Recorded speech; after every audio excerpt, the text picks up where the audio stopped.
Hello, hi అండి. చూసారండి fish ముక్క ఎంత ఉందో? చాలా బాగుంది కదండి ఫిష్ ముక్కలు చాలా బాగున్నాయండి. 2 కేజెస్ చేప అంటండి ఇది. మా వారు తీసుకొచ్చారు దీంట్లో ఉప్పు, పసుపు, కారం, అల్లం వెల్లుల్లి పేస్ట్ వేసానండి. ఇది చక్కగా అన్నిటికీ పట్టే వరకు మంచి కలిపేసుకుందామండి. ముక్కగా పట్టేంత వరకు ఇది ముక్కలకు అన్నీ పట్టేటట్టు కలిపేసుకున్నాం కదండి. ఇప్పుడు ఉల్లిపాయ, పచ్చిమిరకాయ, టమాటా కట్ చేసేసుకుందామండి. ఇక ఈ లోపు ఇది అంతా నానుతా ఉండిద్దండి చక్కగా.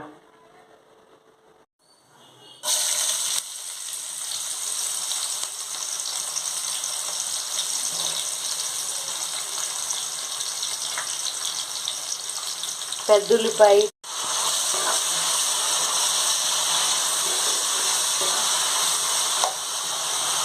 ఇవన్నీ చక్కగా వేగాలండి.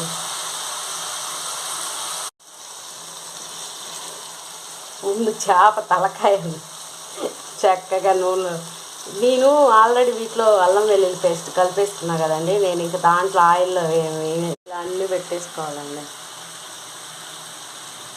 ఈలోపు చక్కగా చింతపండు పీలు తీసి గుజ్జు దిద్దామండి.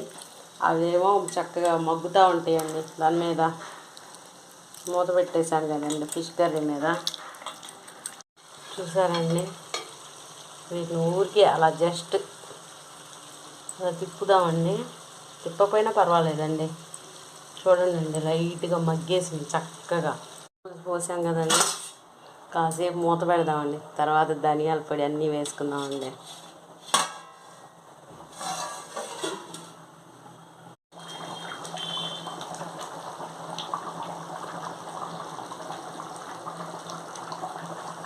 చూసారండి ఎంత తొకతొకలా ఉడుకుతుందో.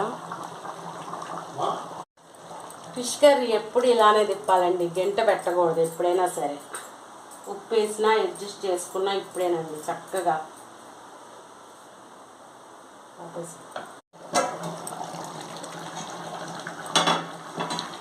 చూసారండి అంత ఎమ్మీగా ఉంటుందో. ఇప్పుడు వేసుకున్నామండి ధనియాల పొడి.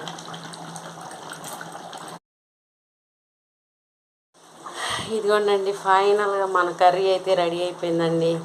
ఎప్పుడైనా సరే చేపల కూర అడుగు అంటాలండి. అడుగు అంటితేనే అది 2 days అయినా 3 days అయినా ఉండిద్దండి. నాకు తెలిసి